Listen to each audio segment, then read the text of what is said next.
कार्यक्रम के पुण्यार्जक परिवार हैं Shri Parasnath rerolling mills limited, Durgapur 1, Vardhaman, Paschim Bengal. Amita Jain, wife of Anil Kumar Jain. Sangeeta Jain, wife of Vipin Kumar Jain.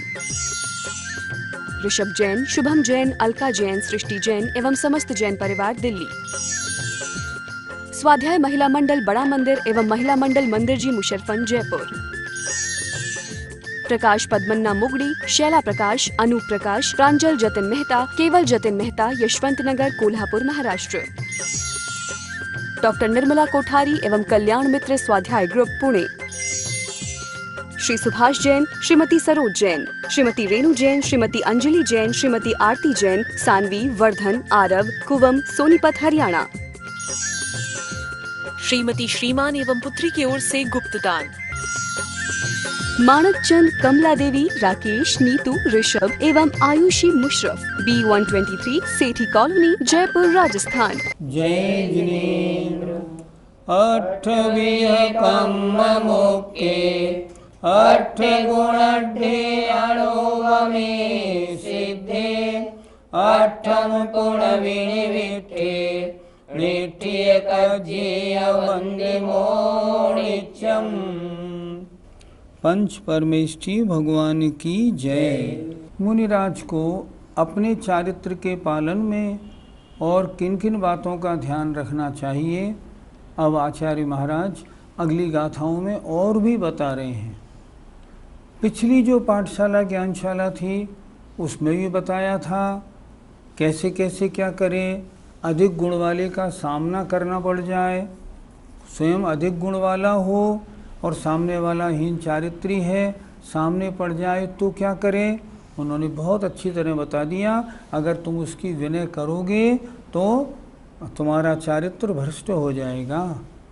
अब यहाँ इस गाथा में बता रहे हैं, अगर तुम्हें अपने चारित्र की चिंता है, लौकिक जन के संपर्क में मत आओ। कितनी अच्छी गाथा लिखी है। आइए गाथा नंबर 125, पृष्ठ 121। लेच्छिद सुतथ पदो समिद कसाओ तवोधिगो चावी लोगिग जन संसग्गम न चयदि जदि संजदो नावदी। निच्छिद सुत अथ पदो, निच्छिद माने निश्चित, निश्चित माने निर्णीत, फाइनलाइज। ये सूत्र का अर्थ, ये जीवादिक सात तत्व, ये पदार्थ, ये यही हैं, अन्य प्रकार नहीं हैं।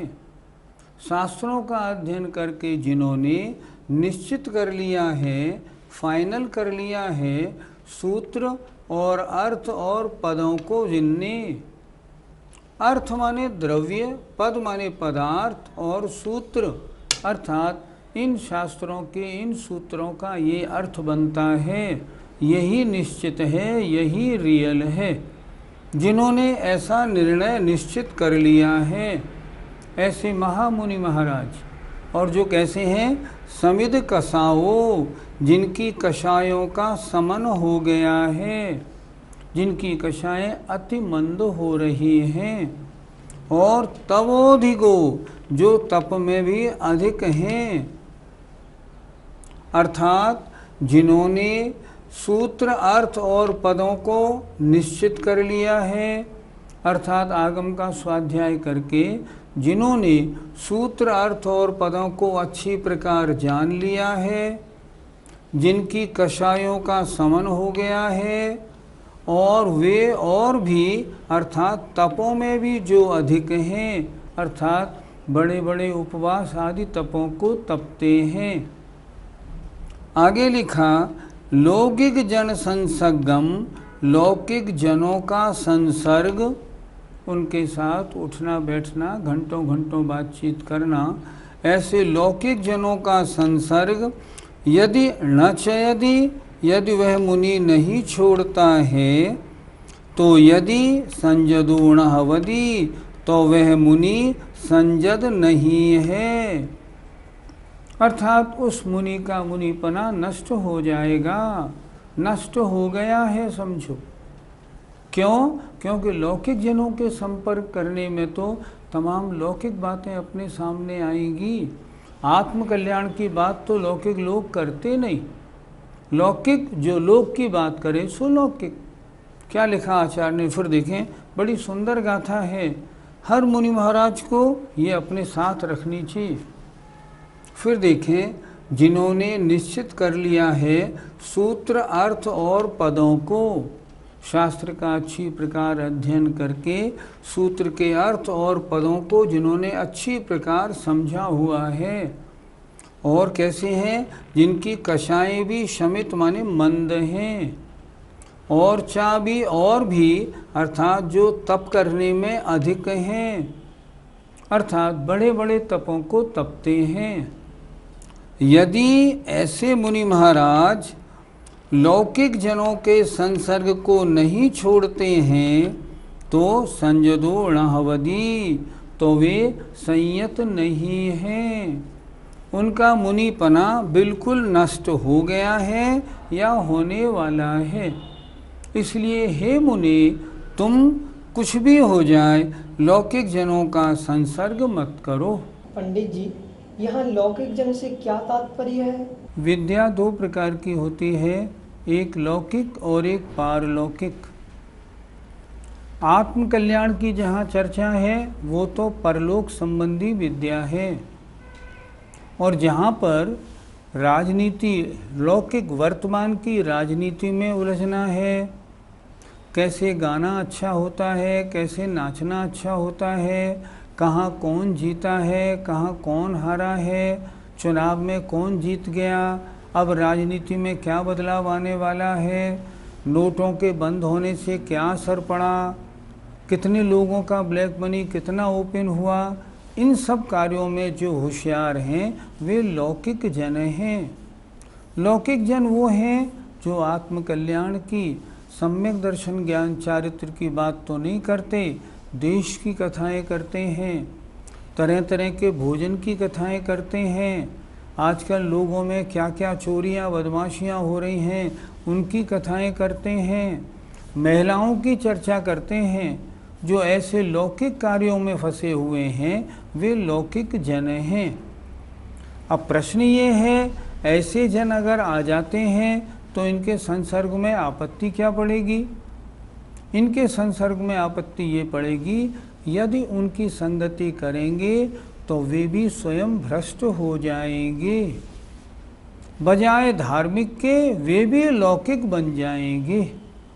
जैसे उदाहरण दिया आचार्य ने, पानी ठंडा है, पानी से कहा गया है तुम आग से दूर रहना, लेकिन अगर पानी को अग्नि का संसर्ग मिलता है तो पानी अपने ठंडे स्वभाव को छोड़ के गर्म होगा कि नहीं होगा? बिल्कुल होगा।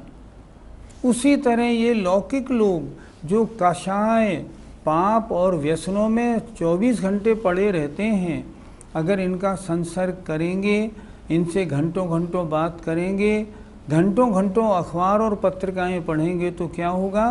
धार्मिकता छूट जाएगी, लौकिकता आ जाएगी, और धार्मिकता छूटी, लौकिकता आई तो मुनिपना कहाँ रहा? मुनिपना गायब होगा। तो मुनि महाराज पहले तो लौकिक संपर्क करें नहीं, और अगर गृहस्थ से संपर्क भी करें तो उन गृहस्थों से संपर्क करें जो मात्र तत्व संबंधी, धर्म संबंधी, आत्म कल्याण संबंधी चर्चा करते हों। लौकिक जन का संपर्क बिल्कुल नहीं। पंडित जी, जो मुनिराज लौकिक जनों का संपर्क कर रहे हैं, क्या उनमें कसायों की मंदता मानी जाएगी? यहाँ चर्चा दूसरी है। यहाँ चर्चा ये है, कोई मुनि महाराज अति मंद कषाई हैं, लेकिन यदि वो लौकिक जन संपर्क करने लगते हैं तब क्या होगा? उनका मंद कषायपना नष्ट हो जाएगा, और क्या होगा? वो संयमपना नष्ट होके वे मुनि संयमी नहीं असंयमी बन जाएंगे। ये तो उनकी चर्चा है। और अगर जो इन संपर्कों में फंसे हैं, लौकिक जनों का संपर्क करते हैं, और वे क्या मंद कषाई हैं? सवाल ही नहीं उठता। मंद कषाई है तो अपना टाइम इनमें क्यों वेस्ट कर रहे हैं? अशुभोपयोग में क्यों पड़ें? कौन जीता कौन हारा, चुनाव में क्या हुआ कैसे नहीं हुआ, इन्हें क्यों पड़े इन चक्करों में? हमें तो अपनी आत्मा के कल्याण की बात करनी है। आचार्य श्री के संग में पहले महाराज धीर सागर जी थे, जिनकी गुना में समाधि हो गई। अभी भी आप देखो, कभी जाएं संग में तो देखना, एक मुनि महाराज हैं दुर्लभ सागर जी, उनकी चर्या दुर्लभ है। उनके पास बैठो, तत्व चर्चा करोगे तो थोड़ा सा उत्तर मिलेगा, अन्य कोई चर्चा हुई तो मौन, और वो बोलेंगे मैं अपने काम में लगा हूँ, उठ जाओ, वो हटा देंगे। लौकिक जनों का संपर्क करते ही नहीं। मेरा मन तो जब भी मैं उनको देखता हूँ, मेरा मन आता है इन महाराज ने प्रवचन सार कितनी अच्छी तरह पढ़ा है, लगता है आचार्य कुंद इनके दिल में उतर गए हों। चर्या कैसी है उनकी? जैसा उनका नाम है, नाम दुर्लभ सागर जी, चर्या भी दुर्लभ, देखने को नहीं मिले। आचार्य श्री के संग में बड़े बड़े हीरे हैं, जिनको देखकर तबीयत प्रसन्न हो जाती है, और मन कहता है देखो ये हैं साधु, इनकी साधुता को बारंबार प्रणाम, बारंबार प्रणाम। इसलिए लौकिक जनों का संपर्क बिल्कुल नहीं करे। कोई आ ही जाए ना 1-2 मिनट बस, बाकी उससे ज़्यादा नहीं। पंडित जी, यदि मुनिराज लौकिक ज्ञान नहीं करेंगे तो उनके प्रवचन समय के अनुसार कैसे होंगे? पहली बात, ये मुनि का गुण नहीं। चारित्र के मुनि के 28 मूल गुणों में कहीं भी नहीं लिखा कि मुनिराज को प्रवचन करने में कुशल होना चाहिए। कहाँ लिखा? कहीं भी नहीं लिखा। आचार्य श्री के संग में हमने देखा बहुत से साधु तो आज उनकी दीक्षा को 10-15 साल हो गए, हमने उन्हें कभी माइक पर बोलते ही नहीं देखा। क्यों बोले? क्या हम दिखाना चाहते हैं हमारा ज्ञान कैसा है, हमारी कला कैसी है? नहीं, आवश्यक नहीं तो नहीं बोलना। कभी उन्होंने नहीं कहा आचार्य श्री को महाराज हमें भी तो बुलवाइए, हमें भी तो बोलना आना चाहिए। नहीं, हम बोलने के लिए, हम लौकिक बातें करने के लिए मुनि नहीं बने। हमें तो अपनी आत्मा का कल्याण करना है, बस वही धुन है, इसीलिए तो हमने गृहस्थी छोड़ी है। अब दूसरी बात, अगर लौकिक ज्ञान नहीं होगा तब फिर बातचीत प्रवचन अच्छे कैसे होंगे? नहीं, ये कोई बात नहीं। अगर लौकिक ज्ञान है भी तो लौकिक ज्ञान, मान लो अखबार देखना है तो 2 मिनट में देख लें, उतना तो ठीक है, लेकिन लौकिक जनों की संगति करना, संपर्क करना, ये तो बिल्कुल उचित नहीं। 2 मिनट में पन्ने पलट लिए, देश में क्या हो रहा है जाना, उठा के रख दिया, बस इतना काफ़ी है। लेकिन इन डिटेल में जाना, उन लोगों को बुला के राजनीति के बारे में, देश के बारे में और समस्याओं के बारे में खूब चिंतन करना, विचार करना, खूब समय देना, नहीं, ये मुनि का काम नहीं। यदि मुनि इन कार्यों में फंसेगा, इन चिंताओं में लगेगा ना, तो प्रमाद की बहुलता होने के कारण ये सब प्रमाद है। अखबार पढ़ना भी प्रमाद है, देश कथा क्यों करें? लेकिन अगर मान लो जानना आवश्यक है तो 2 मिनट देना तो ठीक है, लेकिन उनकी संसर्ग करना, उनकी संगति करना उचित नहीं। और आचार्य कुंद महाराज ने ठीक लिखा, अगर संसर्ग करोगे तो तुम्हारा श्रवणपना समाप्त हो जाएगा। अब प्रश्न उठा, लौकिक श्रवण क्या होता है? लौकिक श्रवण का क्या स्वरूप है? तो आचार्य ने गाथा नंबर 126 पृष्ठ 122 लिखे। जरा किताब खोलें और देखें आराम से। निगंथो पवैदो वट्टदि जदि एहि गेहि कम लेहिं सोलोगी गोति भणिदो संयम तव संयुदो चावी। निगंथो निर्ग्रंथ मुनि रूप में, पवैदो प्रव्रजित जो दीक्षित हुआ है, अर्थात जिनकी निर्ग्रंथ मुनि दीक्षा हुई है। और यदि वह एहि गेहि इस लोक संबंधी कम्मे ही मन कर्मों में वर्तन करता है। दीक्षा तो हुई है मुनि दीक्षा, और उसमें विधिवत दीक्षित है, लेकिन लगा हुआ किस कार्यों में है? जो लौकिक कार्यों में उलझा हुआ है। फिर देखें एक बार, लिग्गंथो निर्ग्रंथ मुनि पने की पब्बैदो दीक्षा से दीक्षित। और यदि यही गई श्लोक संबंधी कार्यों में वट्टदी वर्तता है, श्लोक संबंधी कार्यों में लगता है, सो लोगी गोत्ति भणिदो, वह लौकिक मुनि कहा गया है। चाहे वो संयम तप इनसे सहित हो तो भी, संयम और तप का पालन करने वाला हो तो भी, यदि वह लौकिक संबंधी कर्मों में संगति करता है, प्रवृत्ति करता है, तो वह लौकिक साधु है। एक बार फिर देखें, लिग्गंथो पब्बैदो, निर्ग्रंथ रूप की दीक्षा जिसने पाई है, ऐसा यदि श्लोक संबंधी कर्मों में प्रवृत्ति करता है तो वह लौकिक इस नाम से कहा जाता है। वह संयम तप से सहित हो तो भी लौकिक कहा गया है। पंडित जी, लौकिक कर्म किनको कहते हैं? जिसकी मुनि दीक्षा हुई हो और वो ज्योतिष के चक्कर में फंसा हो, लोगों की हस्तरेखाएं देखता हो, जन्मपत्री मिलाता हो, ब्याह शादी की व्यवस्था करता हो, ये लड़के और लड़की मंगली हैं, इनके कितने गुण मिलते हैं इनको देख के बताता हो, ये शादी सुबह दोपहर कब होनी चाहिए ये बताता हो, अर्थात ज्योतिष संबंधी कार्यों में फंसा हो, या मंत्र तंत्र में फंसा हो, मुझे ये बाधा है तो मैं क्या करूं? उन्होंने बताया तुम इस मंत्र का ऐसे कपड़े पहन के इस स्थान पे जाके इस तरह जाप करो, तुम्हारा काम हो जाएगा। मंत्र तंत्र में अगर कोई कहे महाराज मेरे तो मकान में तरह तरह की आवाज़ आती है तो मैं क्या करूं? उनको बताना तुम ऐसे ऐसे कार्य करो तो तुम्हारा ये काम ठीक हो जाएगा। अगर कोई आ जाए और कहे महाराज मुझे ये बीमारी है, मैं कौन सी दवाई लूं?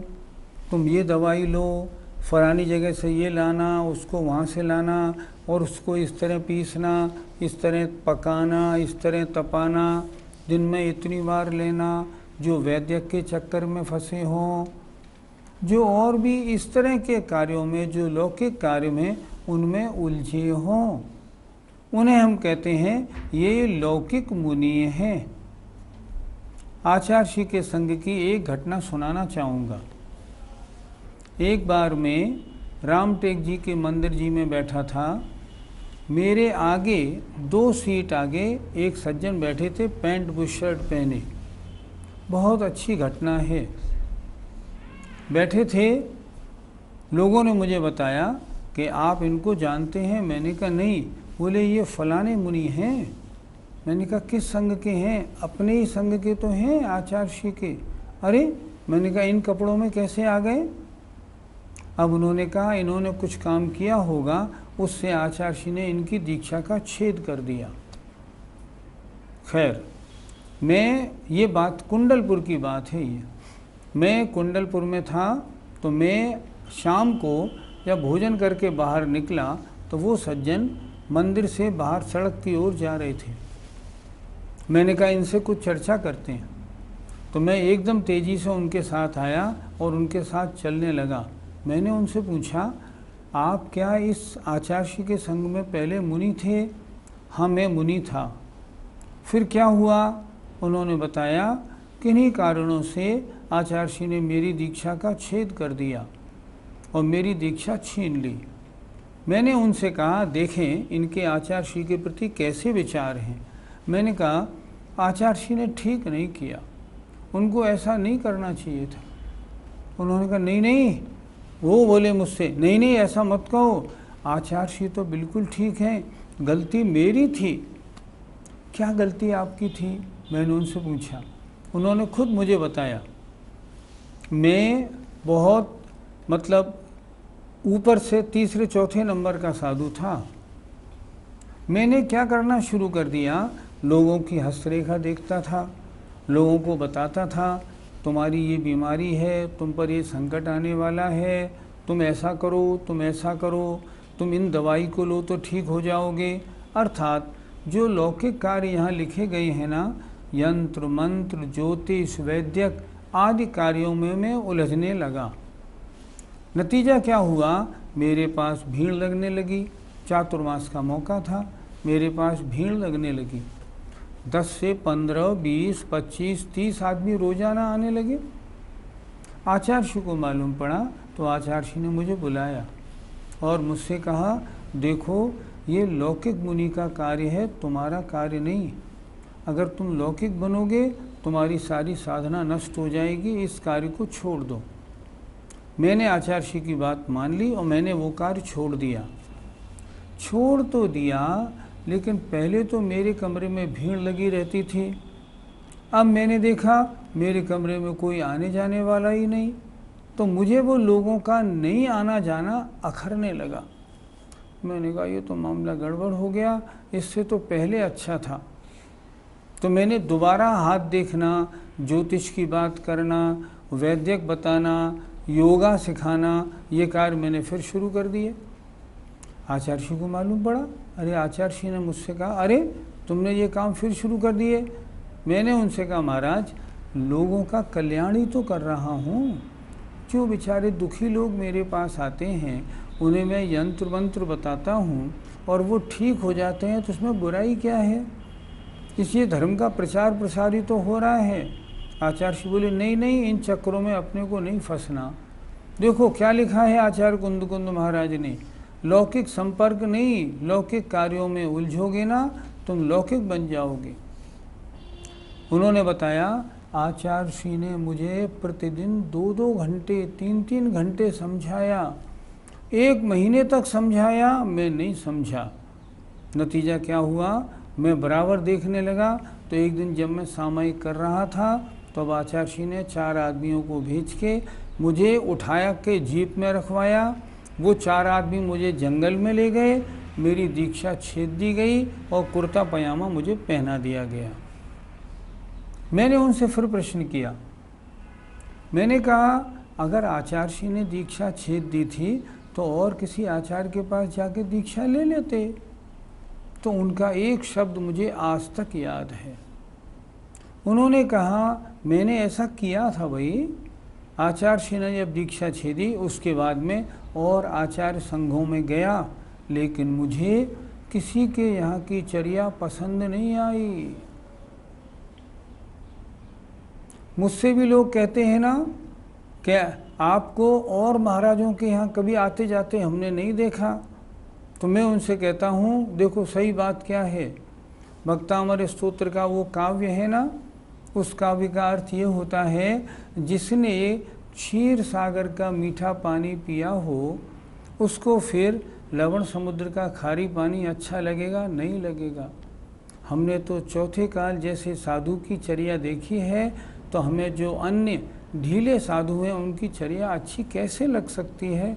नहीं लगती। पीत्वा पयो शशि कर द्युति दुग्ध सिंधो क्षारम जलम जल निधे रसितुम का छेद। मैं सबसे यही कहता हूँ।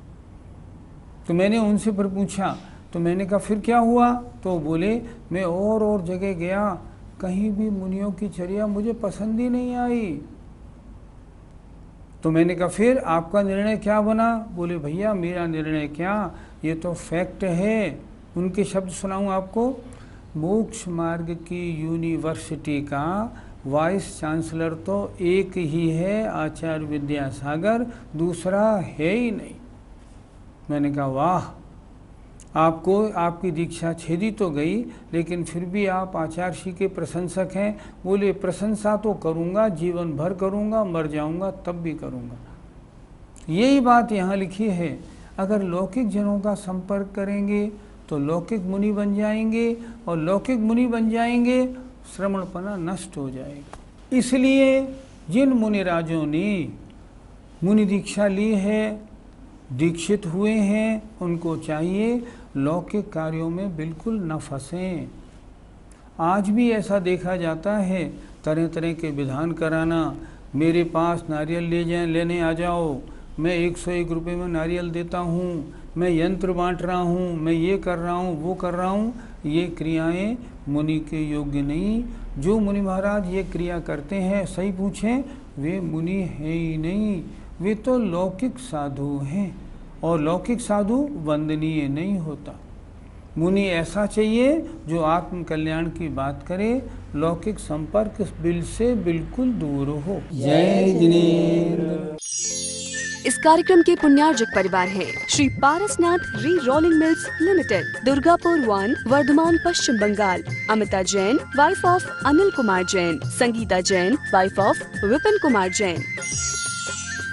ऋषभ जैन, शुभम जैन, अलका जैन, सृष्टि जैन एवं समस्त जैन परिवार, दिल्ली। स्वाध्याय महिला मंडल बड़ा मंदिर एवं महिला मंडल मंदिर जी, मुशर्रफन, जयपुर।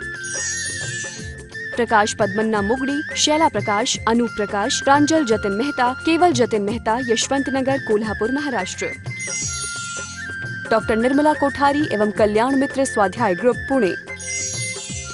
श्री सुभाष जैन, श्रीमती सरोज जैन, श्रीमती रेणु जैन, श्रीमती अंजलि जैन, श्रीमती आरती जैन, सानवी, वर्धन, आरव, कुवम, सोनीपत, हरियाणा। श्रीमती श्रीमान एवं पुत्री की ओर से गुप्तदान। मानक चंद, कमला देवी, राकेश, नीतू, ऋषभ एवं आयुषी मुशरफ, B123, सेठी कॉलोनी, जयपुर, राजस्थान।